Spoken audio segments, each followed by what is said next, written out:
Elon Musk ஒரு 12 நாட்களுக்கு முன்னாடி ட்விட்டரில் ஒரு ட்வீட் போட்டிருப்பாரு.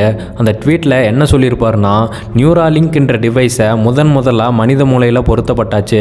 அதே சமயம் அந்த நபர் குணமாகிட்டும் வராருன்னு சொல்லியிருப்பாரு. முதற்கட்ட ஆய்வு நம்பகத்தன்மையை கொடுக்குது அப்படின்னு சொல்லியிருப்பாரு. அப்படி மனித வரலாற்றையே மாற்றி அமைக்கக்கூடிய ஒரு விஷயத்தை நியூராலிங்க் என்ற கம்பெனி மூலமாக எலான் மஸ்க் பண்ணிட்டு வராரு.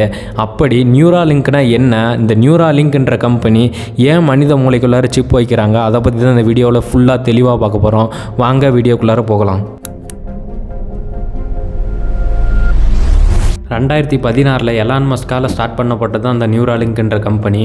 இந்த கம்பெனியை ஸ்டார்ட் பண்ண முக்கியமான காரணம் பிரெயின் கம்ப்யூட்டர் இன்டர்ஃபேஸுங்கிறத டெவலப் பண்ணுறதுக்கோசரம் தான். இந்த பிரெயின் கம்ப்யூட்டர் இன்டர்ஃபேஸ்னால் என்னென்னா, உங்களோட சிந்தனைகளால் நீங்கள் ஒரு கம்ப்யூட்டரையோ ஒரு மொபைலையோ தொடாமலேயே உங்களால் கட்டுப்படுத்த முடியும்.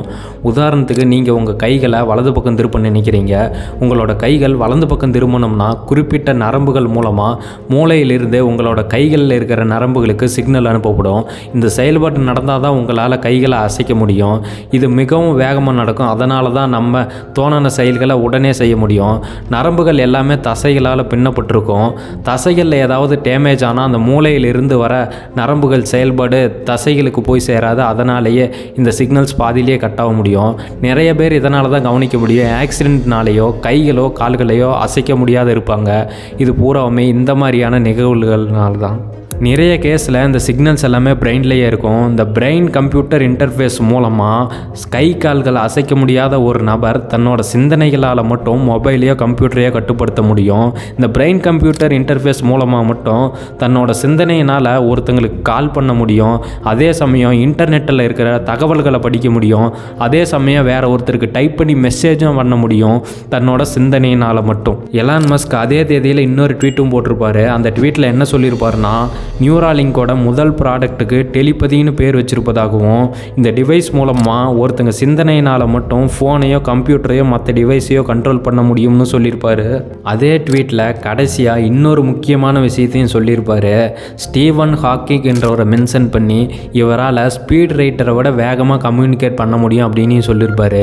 அப்படி சொல்கிறதுக்கான காரணம், ஸ்டீஃபன் ஹாக்கிங் என்றவர் ஒரு அறிவியலாளர். இவரால் பிசிக்கலி சேலஞ்சு பர்சன், கைகளையோ கால்களையோ அசைக்க முடியாத ஒரு நபர், ஆனால் ஃபேமஸான நபர்.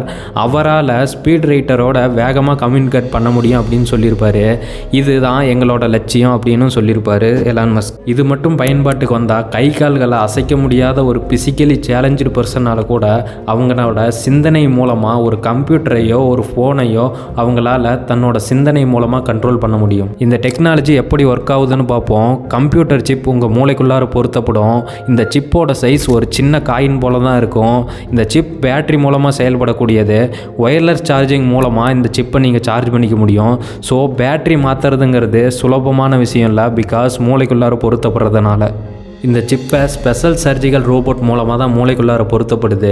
ஏன்னா இதை மனிதர்களால் மூளைக்குள்ளார பொருத்துறதுன்றது சாதாரண விஷயம் இல்லை. ஏன்னா இதில் ஒயர்ஸ் அண்ட் த்ரெட்ஸ் அதிகமாக இருக்கிறதுனால மனிதர்களால் மூளைக்குள்ளார பொருத்துறதுன்றது மிகவும் சாத்தியமான விஷயமே இல்லை. அந்த சிப்பில் இருக்கிற ஒயர்ஸ் உங்களோட சிந்தனைகளையும் செயல்பாடுகளையும் அந்த சிப்புக்கு அனுப்பும்.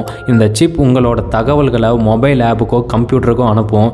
இப்படி தான் இந்த சிப் ஒர்க் ஆகுது. அதே சமயம் இதில் இருக்க பெரிய பிரச்சனை என்னென்னா, இன்றைக்கி இருக்கிற டெக்னாலஜிக்கு யாராவது அந்த சிப்பை ஹேக் பண்ணிட்டாங்களா, அது மிகவும் ஆபத்தானதாக இருக்கும். ஸோ இந்த மாதிரியெல்லாம் மிஸ்டேக் வராத வரைக்கும் இது ஒரு பெஸ்ட்டு டெக்னாலஜின்னு சொல்லலாம். ஸோ இந்த எலான் மஸ்கோட முயற்சி வெற்றி அடைஞ்சதுன்னா பல கோடி மக்களுக்கு மிகவும் உதவியாக இருக்கும். இந்த வீடியோ எல்லாருக்கும் புரிஞ்சிருக்குன்னு நம்புகிறேன். ஸோ அடுத்து ஒரு சுவாரஸ்யமான வீடியோவில் சந்திக்கிறேன். உங்களுக்கு ஏதாவது கேள்விகளோ சந்தேகங்களோ இருந்தால் கீழே கமெண்ட் பண்ணுங்கள்.